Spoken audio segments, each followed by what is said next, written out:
Okay, I think we are live. Perfect. So, sweet.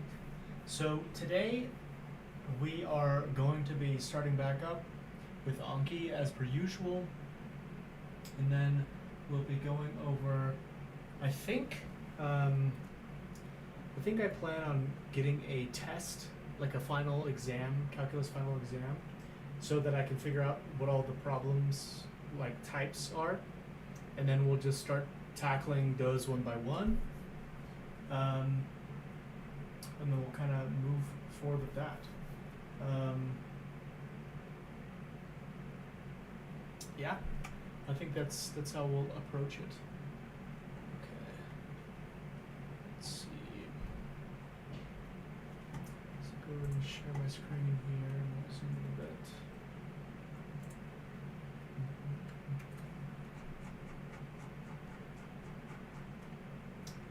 Okay, and then also I kind of want to make like some predictions about how the rest of the calculus stuff will go. I think I think there's like a lot of stuff I have yet to learn. Though I think that like what I've learned so far is like yeah, it's certainly like the fundamental basis for a lot of the stuff. Though I do think that I'll still have like a lot of I think there'll be a lot of stuff that I need to cover more. Well, I'm not sure. Let's see. Okay, maybe I'll be surprised if I'm not able to complete. Like, I'll be surprised if I'm not able to complete the rest of calculus as defined by some textbook or yeah, some final exam in let's see.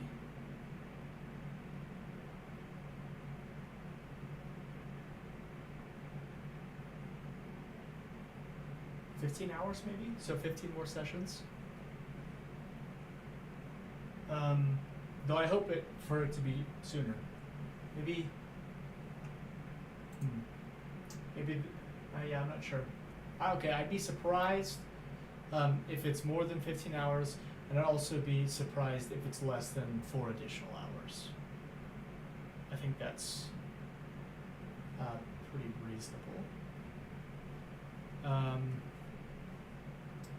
Okay. I think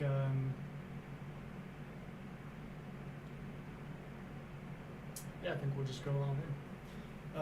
So let's do this first. Okay, how is the definite integral f of x dx expressed in terms of antiderivatives in calculus? The indefinite, so meaning it's the family or the set of functions, so that is f of x plus c. Okay, it's a relationship between definite integral and its antiderivative according to the fundamental theorem of calculus. So a definite integral, and let's see. So a definite integral is two antiderivatives. Let's see. Is the resolution and subtraction of two antiderivatives. So for a definite integral, I take the antiderivative at one point and the antiderivative at another point and subtract the two to get the area of the curve, that area under the curve that I'm interested in. Okay. Okay, so this is the sum or difference, is the sum or difference of the limits.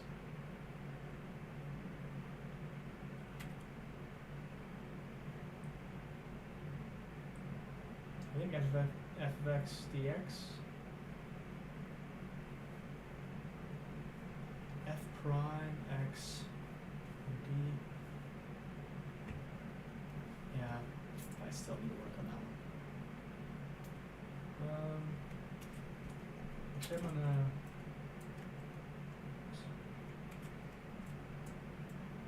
I'm actually gonna make a new project. We'll just say, oh my heavens.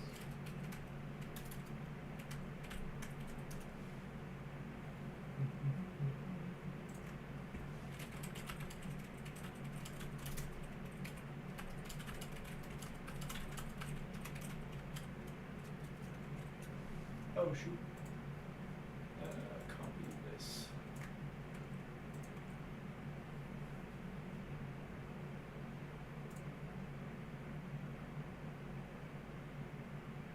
Oh shoot. Need my mic over here.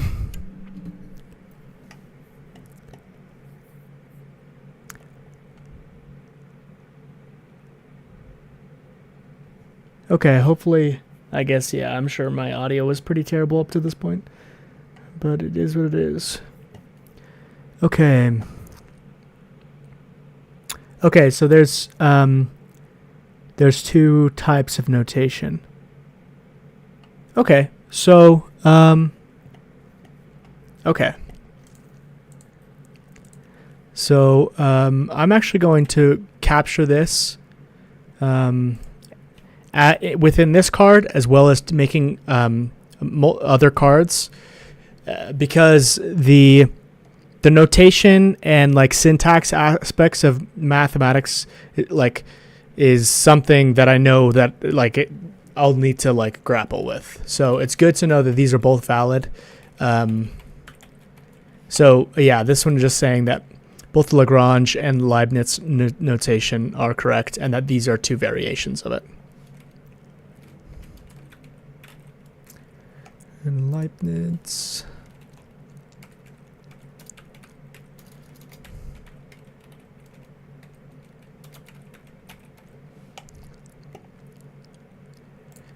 Okay. Okay. And for this one, now that I know that in derivatives have these two variations, and I guess you could say three, but it looks like Newton notation, which is kind of funny because Newton is, Newton and Leibniz are thought of the two, founders of calculus. And typically it's ascribed to Newton initially, right? I heard of Newton first before I heard of Leibniz in terms of founders of calculus. So yeah, it's interesting that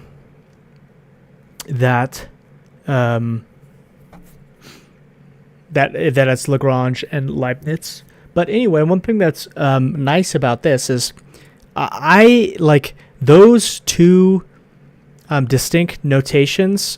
Like I knew I was going to struggle, or it was not going to come easy to me to remember those two things. And so I was sort of in a situation where, not preferable, I'd probably have to look over that one many more times, but just the slight increase in curiosity about these two things, or about this thing generally, enabled me to find a conceptual framework here that will be super easy to remember, or relatively easy. And both in the regards that now that I have the idea that there are actually two notations. We'll just talk about the Lagrange and Leibniz notations. There are actually two notations. And additionally, now that I know that there are two notations, or I guess rather, in addition to the helpfulness of having Lagrange and Leibniz notations and understanding them as distinct forms, I can also pull Lagrange and Leibniz notation out into their own cards now. And so this just moved me from a point where it was not super great to where it's going to be super solid, or at least I feel like it's going to be super solid from here on out. So what is Lagrange notation in calculus?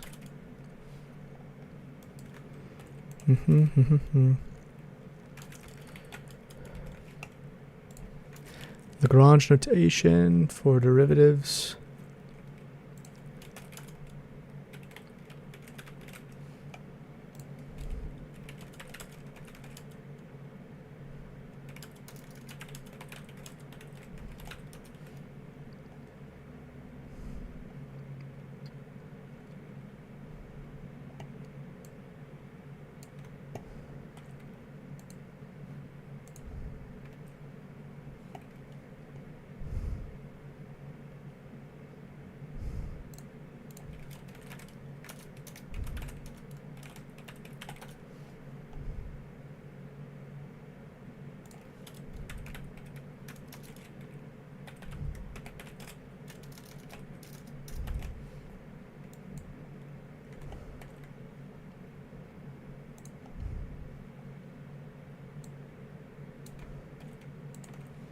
Okay, so now I'm going to capture the Leibniz.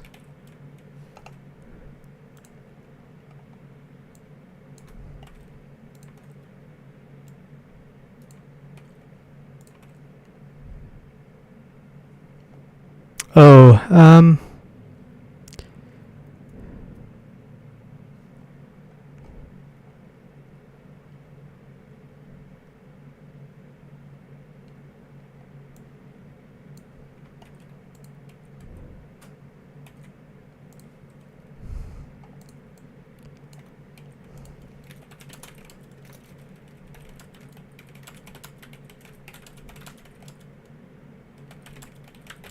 so I don't like this one very much.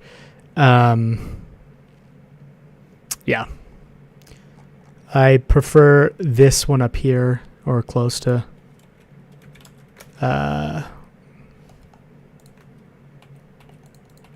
Yeah. The form that they gave me in this new one here, I'll show again, make it clear, is different than this form up here that I was shown. So I'm going to restate.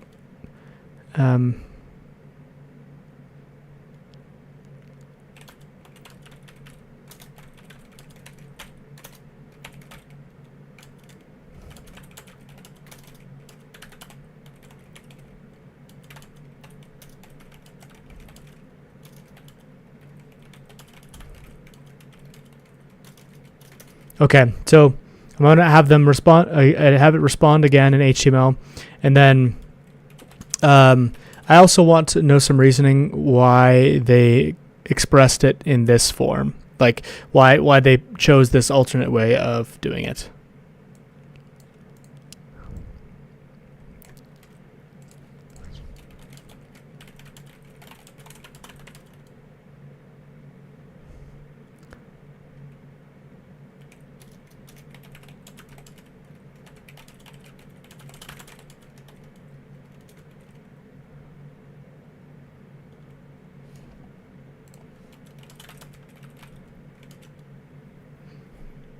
In the original question.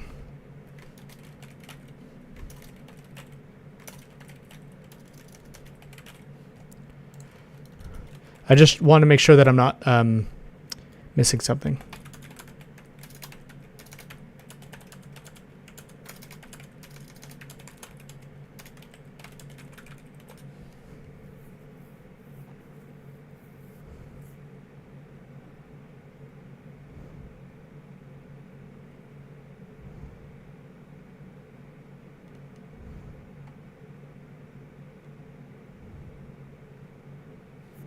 Okay.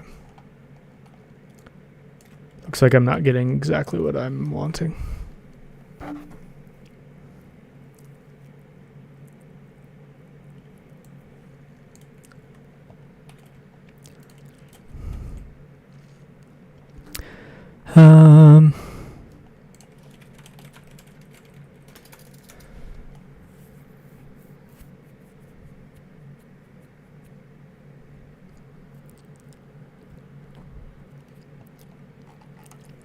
Okay, I want to see if I'll get something else from another.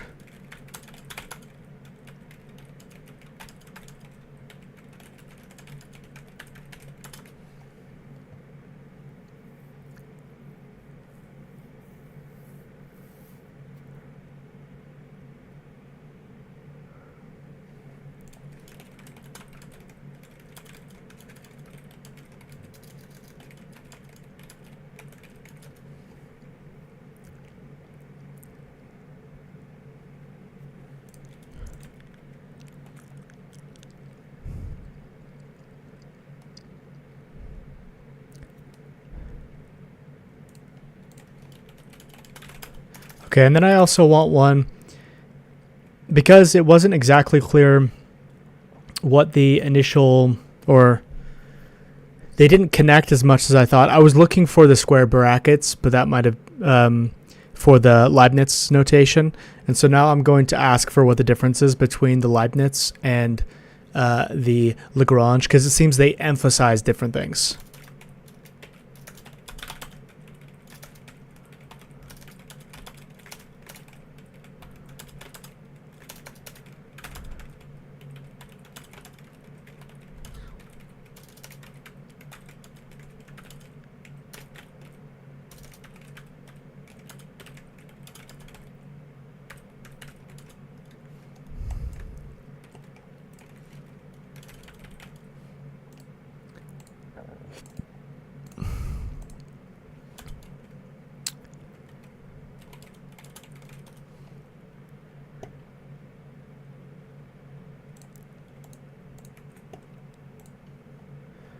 Okay, we'll get back to here.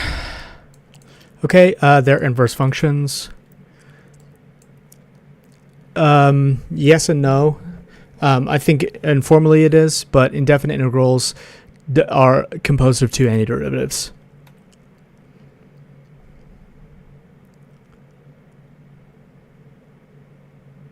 The reason is because integrals typically emphasize whether it is an indefinite or definite integral, whereas antiderivatives are more clear about what the nature of the function is.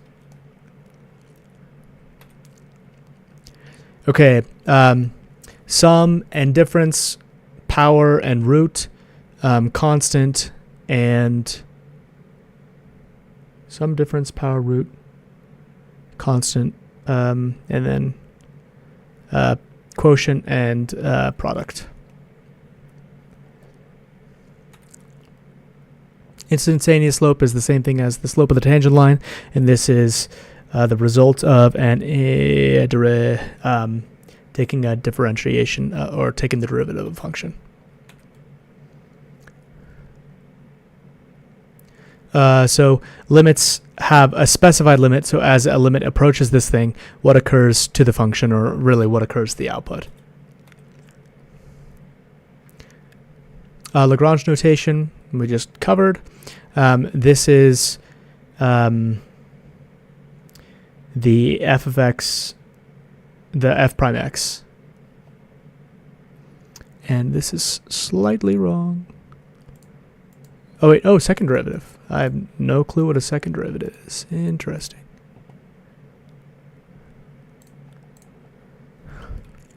And the nth derivative. Okay. So this is actually something we'll learn more about later, I assume. Okay. The product of a limit is the limit of the, or sorry, the limit of the, it just like, so, the limit, the product. So pretty much you just apply the product out. And let's see. Pretty much the product is the same in the expression as it is in the limit. If we're multiplying, then we're going to be multiplying for the limit. The limit of a product equals the product of the limits. Okay, perfect. This is the fundamental theorem of calculus, is the connection between derivatives and integrals. Now they're opposing functions, or inverse functions. And how, I guess, that if you take a derivative and then take the integral of that, then you get the original function. Quotient limit law, the same thing as the product. The limit of a quotient equals the quotient of the limits. The concept of antiderivative, this is when you take an integration of a function, and this is all about area under the curve. These help you to figure out what the limit of a function is. So you have, on the input side, you have lim and then an arrow and then whatever the limit is. Yep.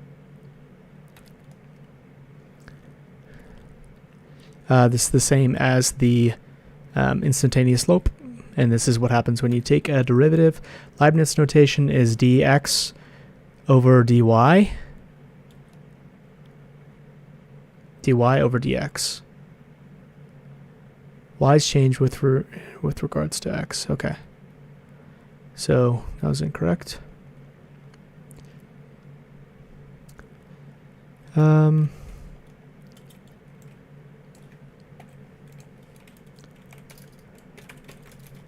So what I'm surprised about here is usually it's only described as d over d of or d over dx. Like,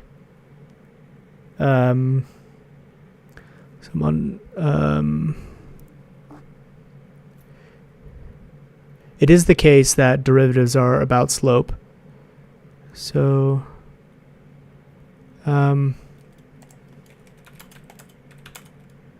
over dx instead of d over dx. What is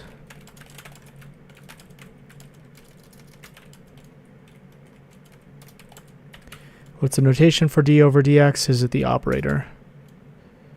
Is it like a derivative operator? Operator, while the other is Leibniz notation.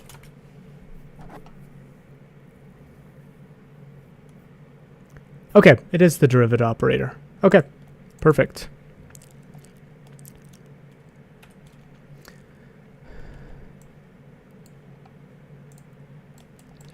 In calculus, what occurs to constants in differentiation? For differentiation, they become 0, and integration, they drop off.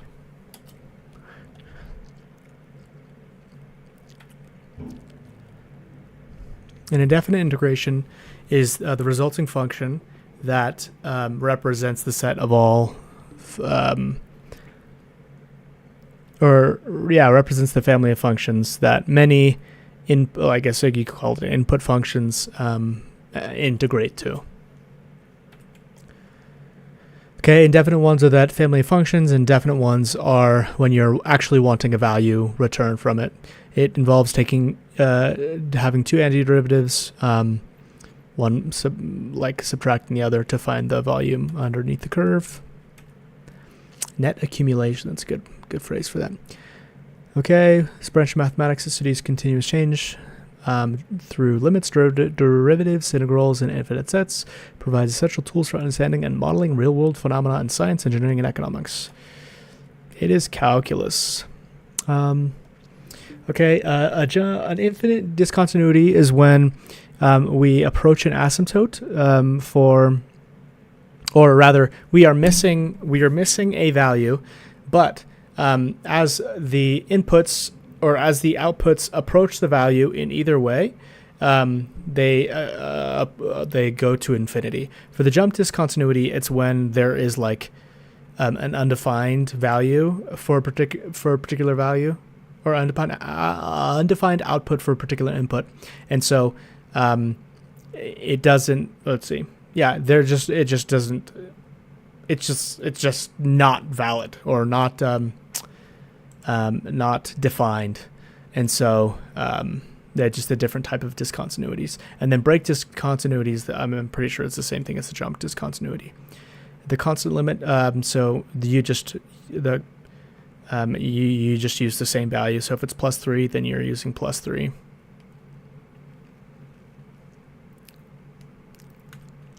How is calculus thought of according to a mathematician? So it connects many fields like geometry, linear algebra,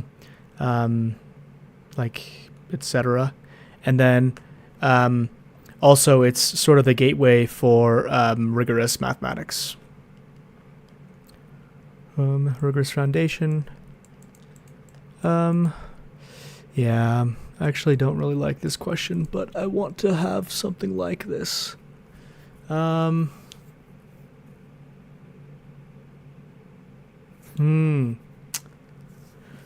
want to know this thing, and this is a poor question.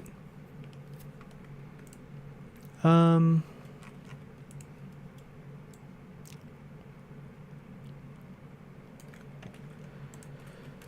I know that this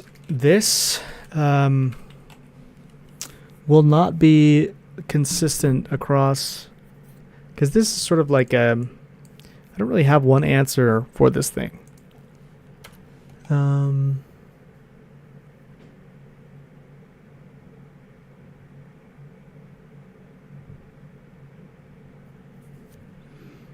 Okay, so this is good. Powerful framework. Okay, these are two different questions. Okay, so one question is, how does a mathematician, or how is calculus thought of according to a mathematician? And in what way does calculus provide a base for other branches of mathematics, maybe?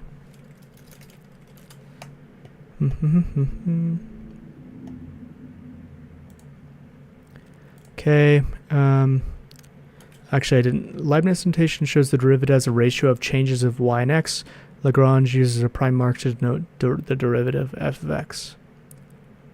Okay. Okay. So this is the same. These limit laws are like the same. Yeah. You pretty much just like apply the operation that you do in order to get the limit. This is a type of discontinuity where you can factor out the discontinuity such that you can still, so you can have an algebraically equivalent function that does not have the discontinuity. This is that there's like an unbroken chain of outputs, I'd say an unbroken chain of outputs for a function.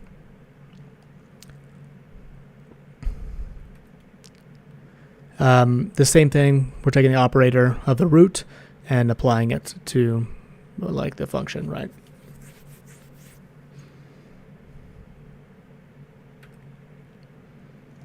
The secant goes through two different points for the slope, and the tangent is just an instantaneous point, not a single point. The tangent represents the slope at that given point, and then the secant represents the average of the slope across those points. Power rule, same as earlier. So Lagrange focuses on the derivative as it pertains to rates of change, d of x over d of y over d of x, whereas Leibniz is just f prime of x, so it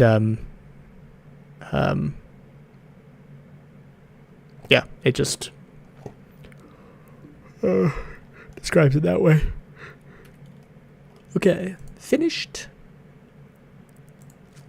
Okay. Perfect. So, as part of my studying for calculus, to this point, I've sort of just been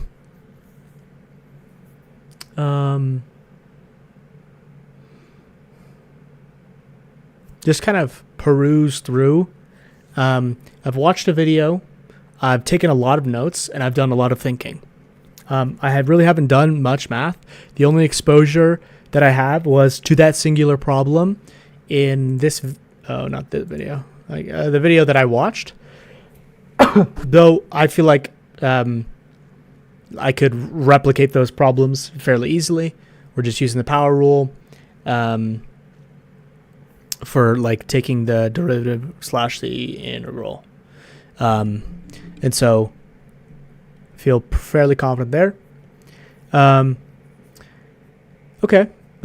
So I think next, so I guess kind of jumping back again, if I were to this has been more exploratory than it may be optimal for you in your learning journey. Because I've just been kind of like figuring out so far and thinking through a lot just on the basis of this video that I watched, right? That pretty much kicked off everything. I did do some additional learning from the initial prompts that I gave to ChatGPT. And so there's that. But typically in a learning,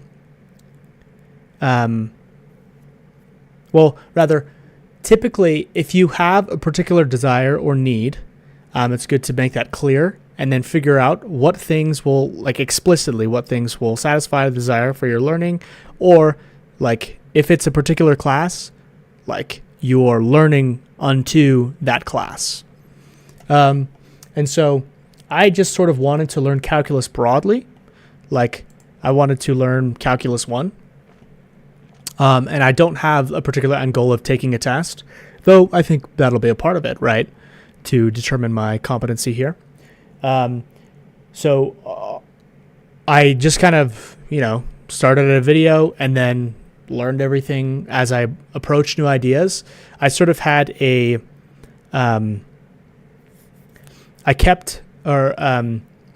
was interested in figuring out the things that I didn't understand and sort of attack those things until I understood.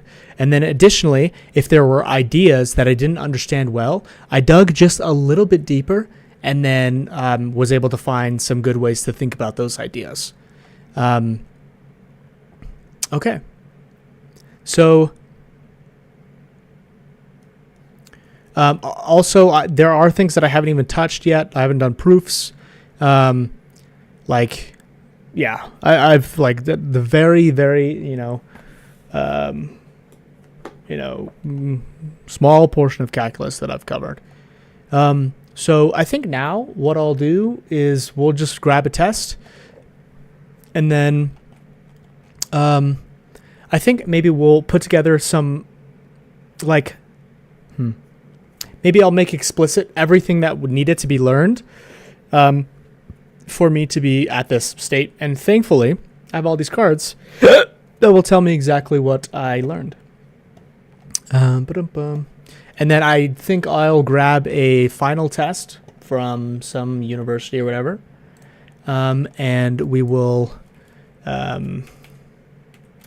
we'll just grab the problem sets from that and see what it looks like. Calculus, oh my heavens, Calculus 1, cumulative final.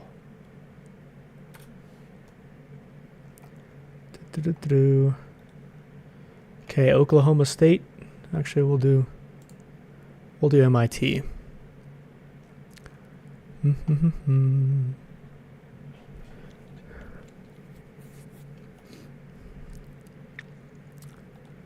Okay. Okay, so this is 10 pages of questions. Okay. So identify the real numbers at which f of x is discontinuous. So we'll have a particular, okay. I did see this, I'm not familiar with this notation right here. If x is greater than pi, well, okay, let's see. This may be just like an if then sort of thing. So like if x is greater than pi, then we do sine of x. And if x is less than or equal to pi, then we do this. And so we'd want to figure out, I think given time I could like weasel out what the discontinuities are here, especially if I was given the opportunity to graph them, because then they're like immediately like visible. Okay, the mean value theorem, so that's new. Okay, so I'll just write, so this will be the Calculus 1 review, or Calculus 1 test review, and I'll be identifying everything I need to learn more, and then we'll attack those things individually. Okay, so 3.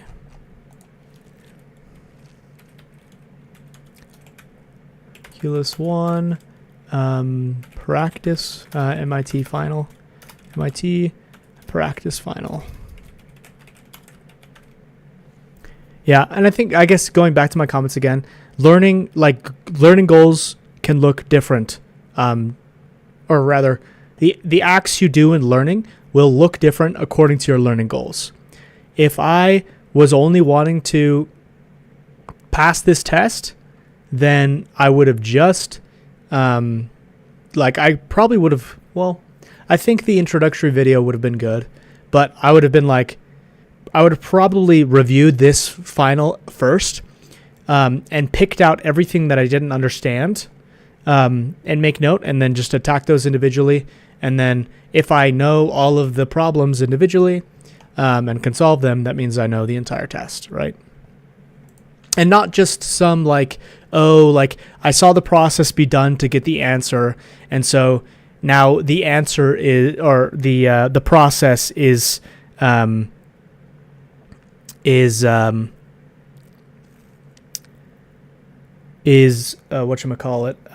is what is the word? I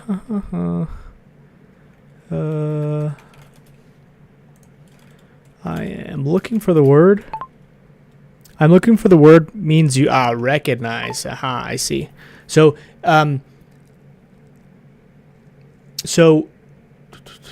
you don't want to go through this mathematical process to get the answer, and then merely, or rather, you don't want to view this process to get the answer and only recognize this process or be able to identify it.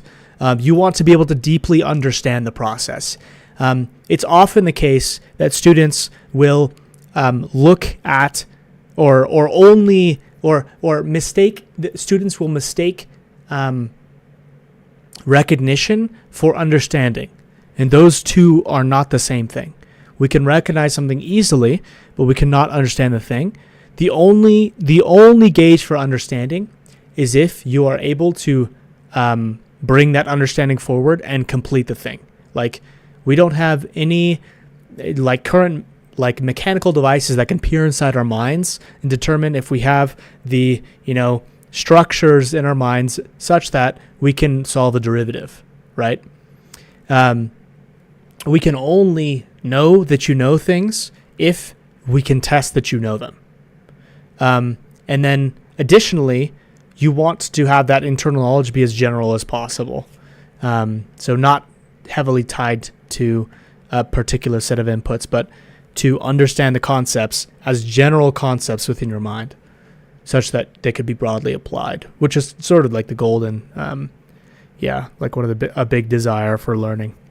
Okay, so I think I'm just going to, we'll say, I'm going to split this up into things I don't know.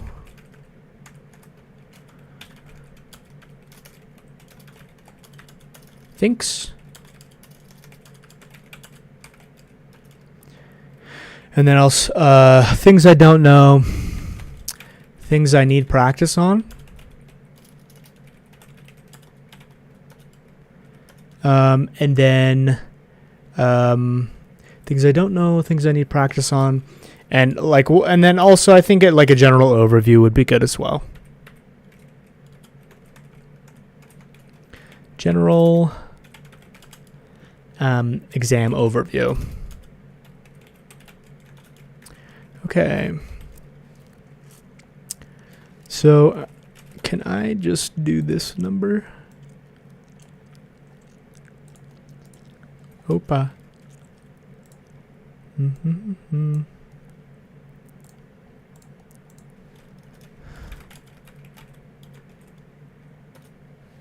Oh, that's kind of ugly.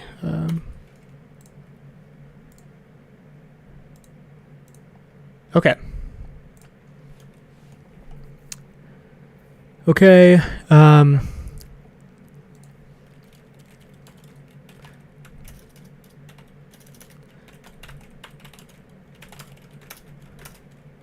Okay, so I need practice on identifying discontinuities for functions.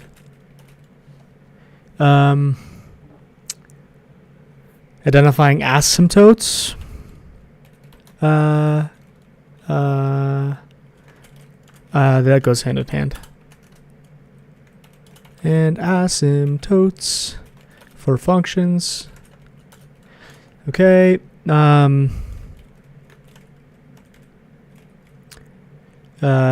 Mean value theorem.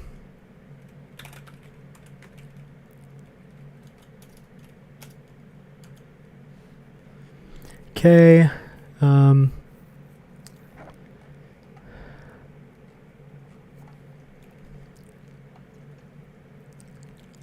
Okay, so identifying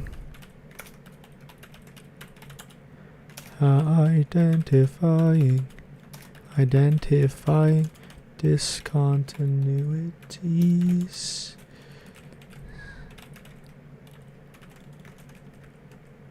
Asymptotes. Asymptotes. I didn't know it was a P there. Asymptotes.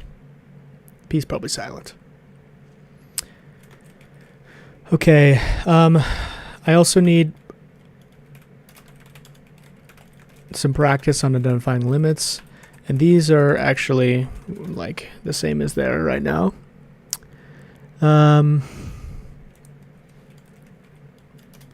If they exist.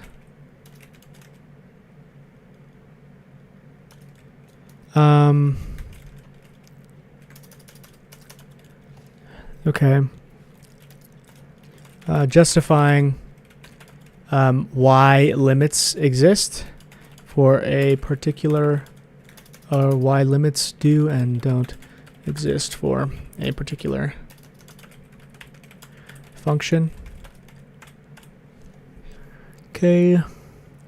And then also, I do need some practice with like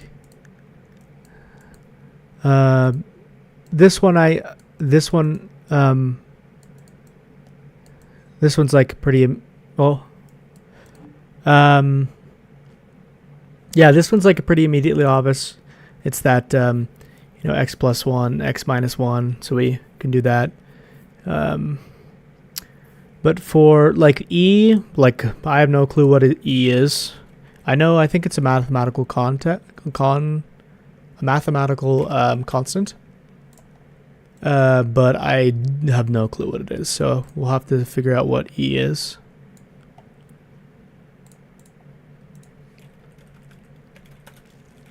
What is E?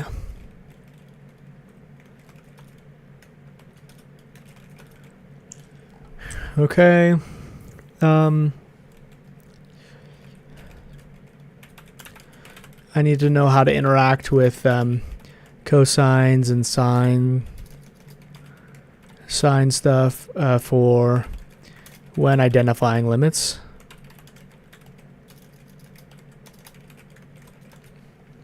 Okay, consider a function.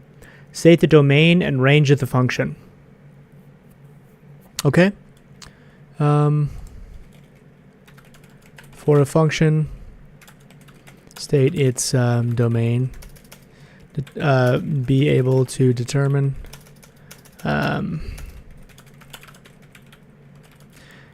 domains and ranges for functions.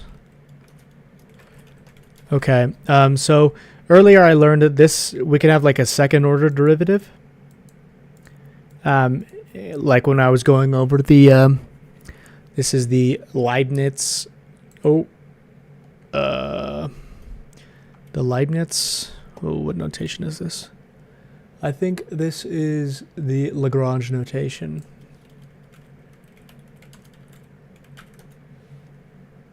Yeah, hell yeah. Okay, this is Lagrange notation.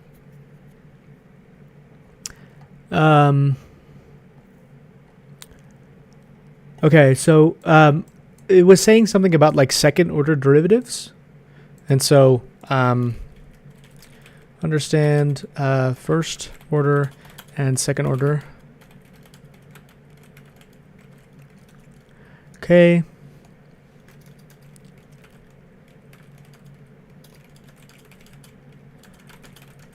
Okay,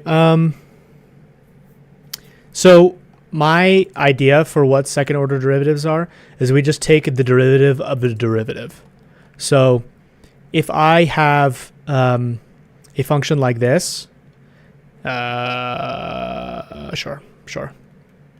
We're going to have like particular slopes at these different points. Well, actually, okay. I don't know why we'd want to take a second order derivative, but I believe this is the case. So say we have some wiggly dude, and it represents like something like that's we'll say x to the 5. So if we take the power law, so we're going to do 5x to the 4. But we could just go again and take the derivative of this function, which would be 20x to the 3.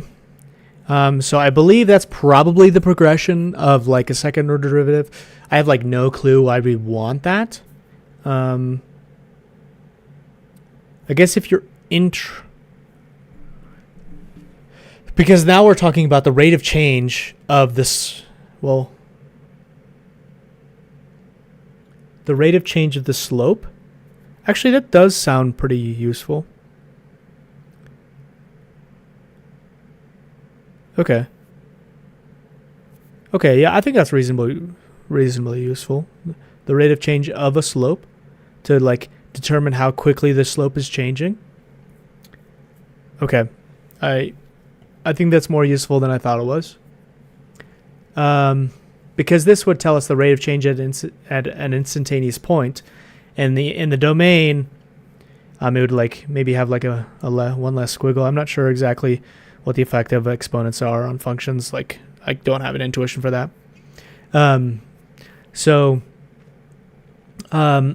This would tell you the rate of change of like this function, right, at an instantaneous point, and then this one here would tell you the rate of change of the rate of change, which is like pretty important because I think that's reasonably powerful. You can figure out how fast something is increasing. Yeah. Or how fast, yeah. How fast the rate is increasing. Yeah, okay. I think that's good. So let's go back to this guy. Local extrema.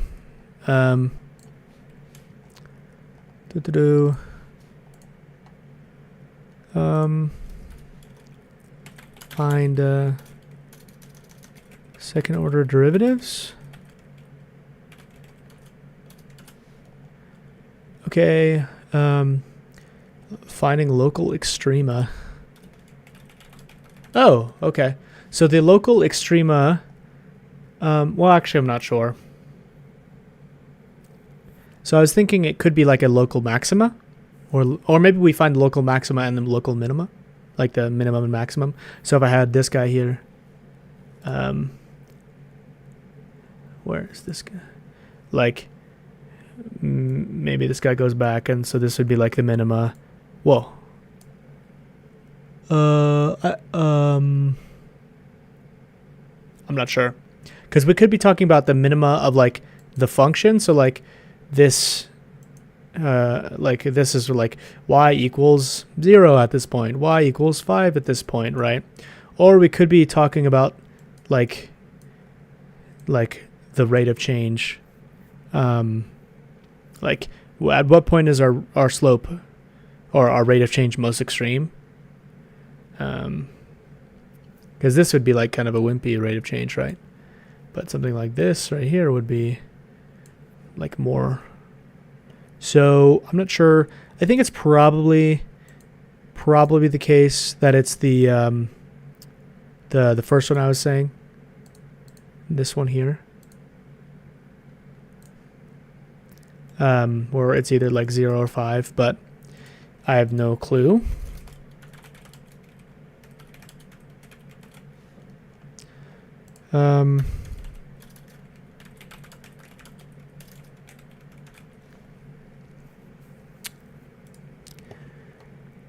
Okay.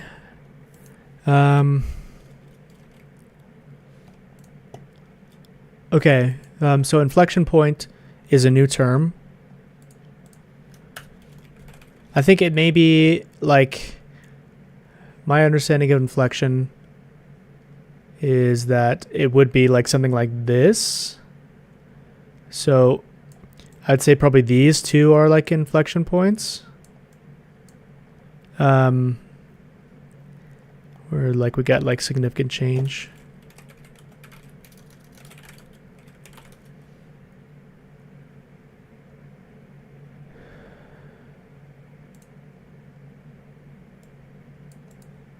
Okay.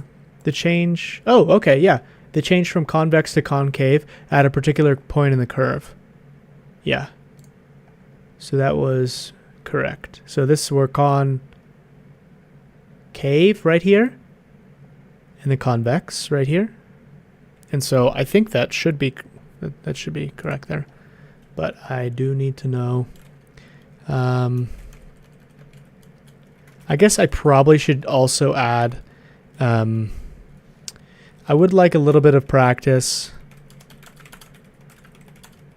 No.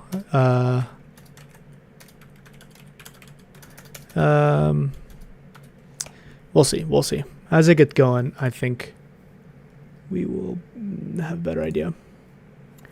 I also do want to grab this here. Okay.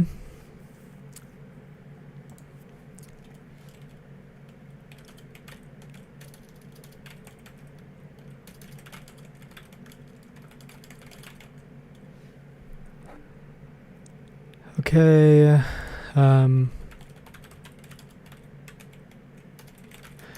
I think the things I need practice on, well, I guess they are different. I guess they're the all above. Because I really need to practice on all the things I don't know as well. I think I would like to do just a few integrations.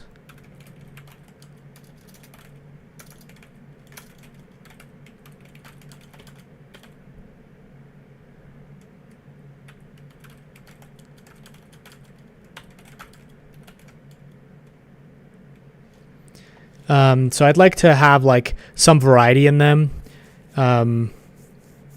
because I could do a differentiation on something really simple, but like, I don't know,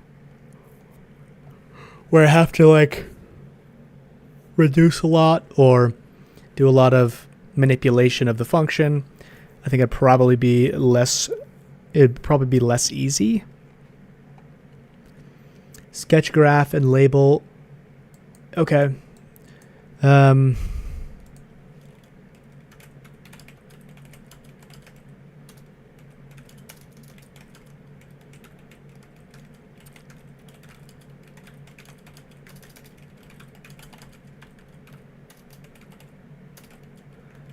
Okay.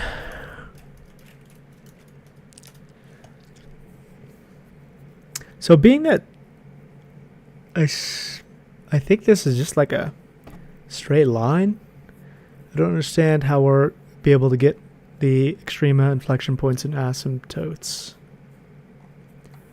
Okay, the spread of a rumor. Okay. So this is one of the...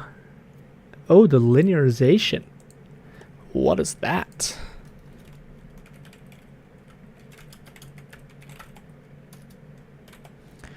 Okay,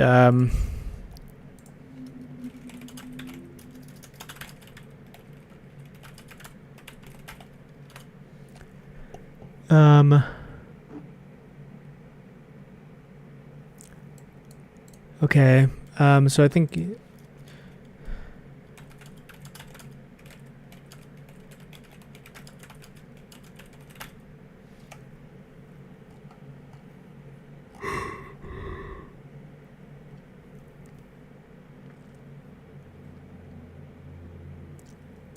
Okay, so I'm not sure what linearization is. I think I could sort of figure out... Well, let's see.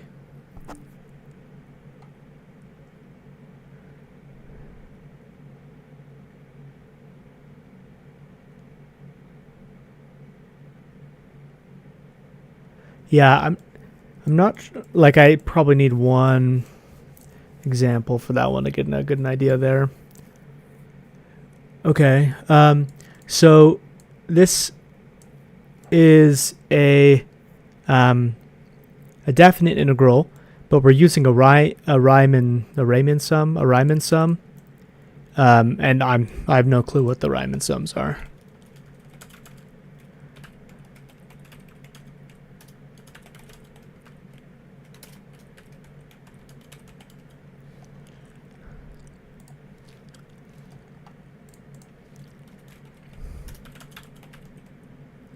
Differentiate, I mean integrate using Riemann sums.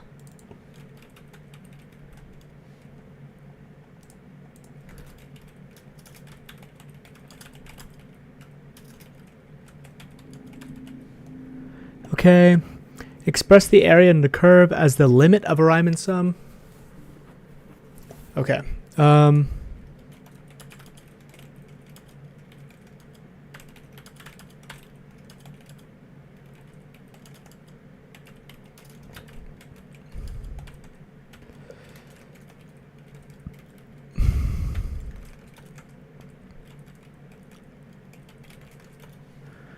Okay. Find the exact area under the curve between 0 and 4.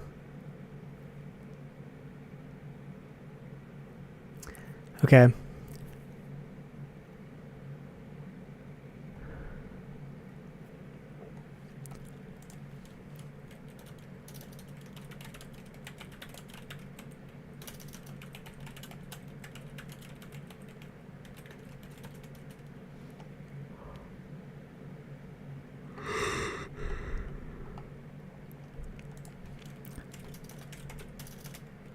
Okay, this next one is the Riemann sum. Approximation of the area under the curve from part A and overestimate, underestimate, or neither. So understanding how Riemann sums relate to the estimates relate to the actual amounts or quantities. Yeah, amounts.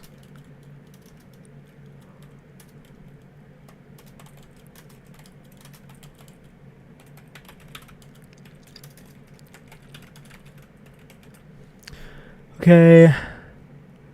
And then I just have an evaluate.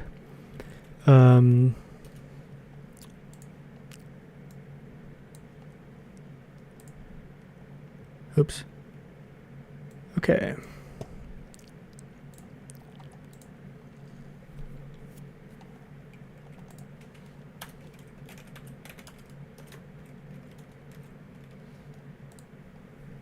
Okay.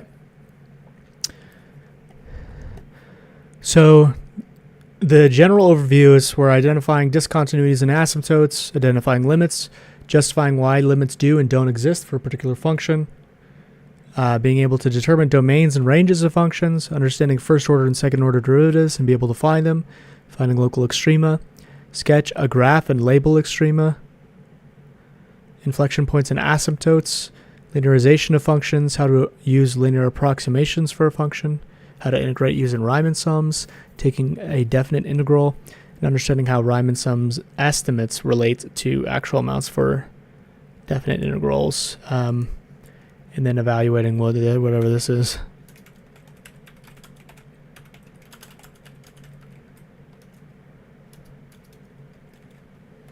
Okay.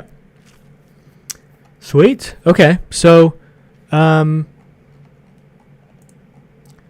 yeah, we only have like a little bit now. I have to learn a few things.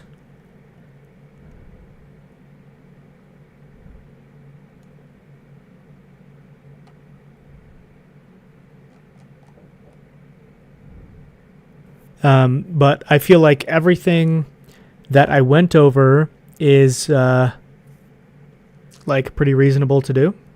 So yeah, I think my estimation for no less than, well, actually, I don't know. I think I'd be very surprised if it's more than 7 hours now. I think probably 6 hours more will be sufficient to be able to pass this exam.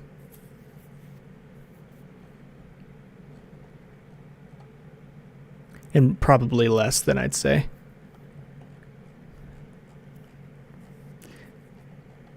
And this is having done very little calculus. It's interesting the difference, because a typical calculus class would emphasize on doing a lot of problem sets for getting the like conceptual understanding. But I've started with the conceptual understanding, and I think because of that,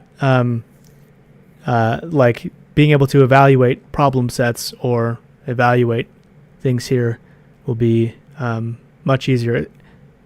I would say that it's much easier than if I were to have done it with the problem set approach. That's for sure. At least that's how I think it would go. Okay. So I think we will just go for yeah. I think we'll end here, and then we'll start back up tomorrow. I'll just be going over, like, starting from the top of the things I don't know, learn everything here, do some practice stuff, and then we take the dub for Calculus 1. Sweet. Well, I will see you guys tomorrow.